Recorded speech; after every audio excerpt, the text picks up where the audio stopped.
You're looking at an aircraft from Malaysia that's just landed in South Africa this evening, carrying the Prime Minister of Malaysia, Anwar Ibrahim, among the leaders who will be attending this week's G20 Leaders Summit here in Johannesburg at the invitation of President Cyril Ramaphosa.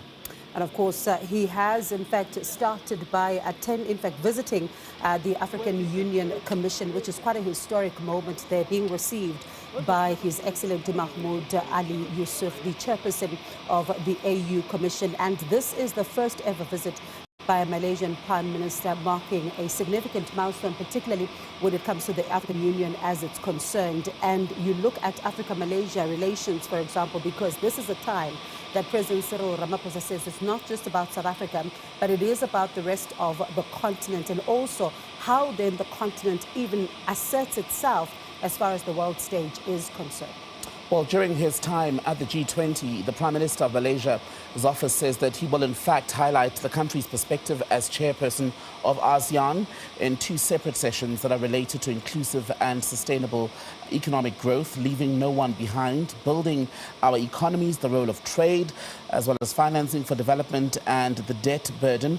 The other conversation that he's going to participate in is titled A Resilient World, the G20's contribution, disaster risk reduction, climate change, just energy transitions, food systems as well. The Prime Minister is expecting to leverage, his office says, the platform to constructively contribute to G20 discussions on emerging global economic and environmental issues, particularly those of importance to the global south, as Bongi was referencing, at the African continent. He's also, by the way, going to hold a bilateral meeting with President Cyril Ramaphosa to build, he says, on the upon the outcomes of Ramaphosa's visit to Malaysia, which happened just last month in conjunction with the 47th ASEAN Summit and other related gatherings.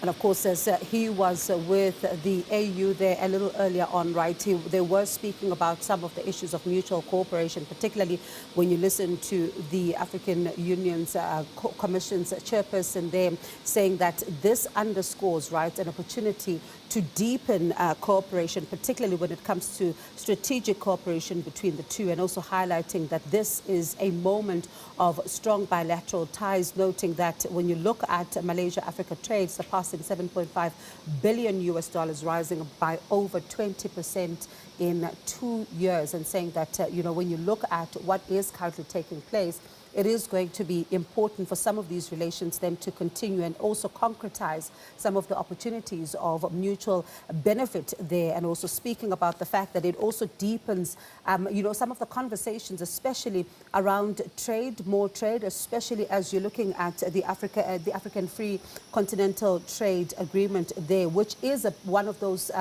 areas that is being pushed greatly here, not only by business, but also leaders, to make sure that post the G20 summit, you also see a big push as far as that is concerned on the continent. And just to remind you, for those of you perhaps who are just tuning in, we're looking at that jet from Malaysia Airlines. That's because it's just touched down at Waterkloof Air Force Base in Pretoria, because it's bringing to South Africa the Prime Minister of Malaysia, Anwar Ibrahim. He's got quite a schedule during his stay in the country. We're expecting, you see, the crew there preparing for him to come out of the aircraft. That's when he will then be received by a delegation from the South African government once those doors have been opened and all is set in place for the reception to receive Anwar Ibrahim. Just to tell you more about what he will be doing while he's in South Africa. He's going to meet, like I said earlier, with President Cyril Ramaphosa, but he's also going to speak to leaders of the South African Muslim community, as well as local key industry players in a business forum. He's also going to have these one-on-one business meetings, they say, with the South African and Malaysian business leaders.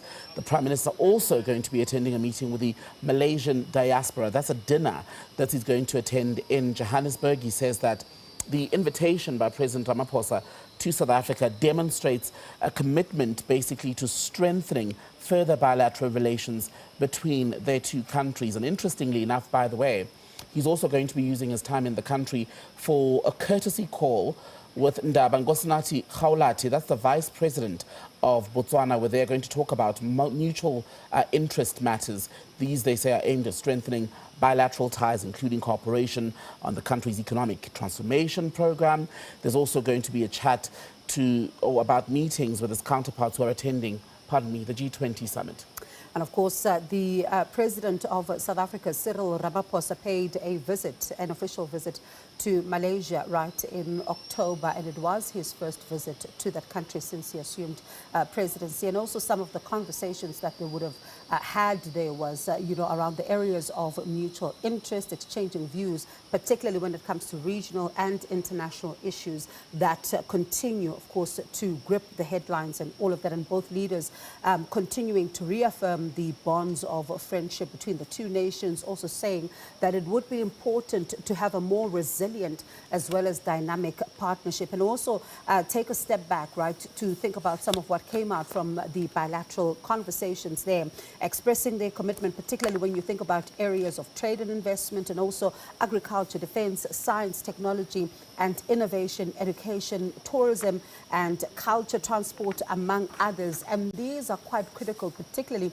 when you think about a South Africa that is often being spoken about as far as the skills gap is concerned. So certainly a lot of conversations continue to be had around some of the issues of mutual benefits, and also both leaders expressing that they will then continue the growth of their bilateral relations. As we look at these pictures, just to remind you that there's a possibility that the guest list for nations attending this G20 Leaders Summit could grow. An unexpected change announced in the last, let's say, hour and 45 minutes. Confirmation from President Cyril Ramaphosa, confirming basically a story that was broken by SABC News this afternoon, that the United States has now had a change of heart and is looking at the possibility of participating in some fashion in the G20 summit. That remains interesting because President Donald Trump of the United States had basically sworn up and down that not a single person from his administration would participate. He's relying once again on those debunked, those false claims of a white Afrikaner genocide in South Africa. He's even gone as far as saying the country should not be part of the G20, but nonetheless, confirmation from President Ramaphosa today, after a report by the SABC, that ultimately the Americans have now started singing a different tune and are looking at modalities. That's important to stress. We don't know how they will participate, but all of that is now being explored in 11th hour discussions with South Africa, as the host, President Ramaphosa, saying it's absolutely important, in fact, that the US participate when you consider that in 2026, next year, they will take over as chair of the G20. And it's the issue of the declaration that had proven rather thorny not too long ago. The US threatening South Africa against the adoption of any declaration. President Ramaphosa today telling South African media that there will be a leaders' declaration at the end of the summit and that South Africa would not be bullied. So is this then the US participation, if it does happen, a moment where we will see a thaw in relations between Pretoria and Washington? We wait to see.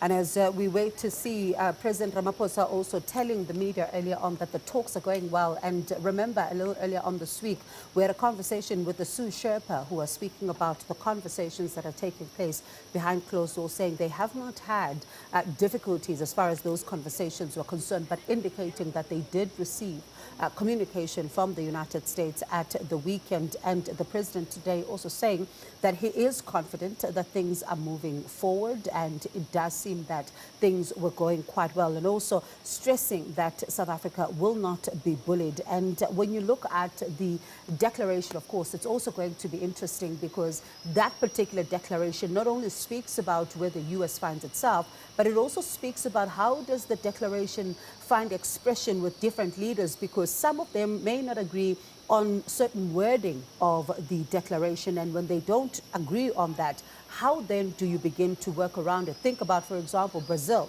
when there was that proposal of the wealth tax, and it didn't receive a resounding applause from many in the room, and thus was then abandoned. But how then do you also begin to deal with the issues of climate resilience? Because disaster funding is also going to be an important conversation that takes place here, given the adverse weather conditions that continue to batter some parts of the globe. So a lot of conversations, and this is going to be interesting when you think about the declaration. Who then will then be saying, as a country, we possibly do not agree with this. Can you change it? When you do, how do you begin then to ensure that the declaration, in fact, takes everybody on board? Because we do know these are some of the contested spaces. Once again, you're looking at a live shot from Waterkloof Air Force Base. That's in Pretoria. Those pictures will stabilize soon. It's a Malaysia Airlines aircraft. We're waiting to see the Malaysian Prime Minister Anwar Ibrahim disembark. He is here for the G20 leaders gathering, but he will also meet with President Cyril Ramaphosa. In fact, I'm looking at a Malaysian publication which says that courtesy visit to President Ramaphosa will happen on November 21st. So that's tomorrow. They said around 10:30 a.m. That, as I'm saying, is from Banama Biz, a Malaysian-based publication. Now, pictures from Waterkloof Air Force Base here in Gauteng, where the Malaysia Prime Minister Anwar Ibrahim has arrived in the last half an hour or so.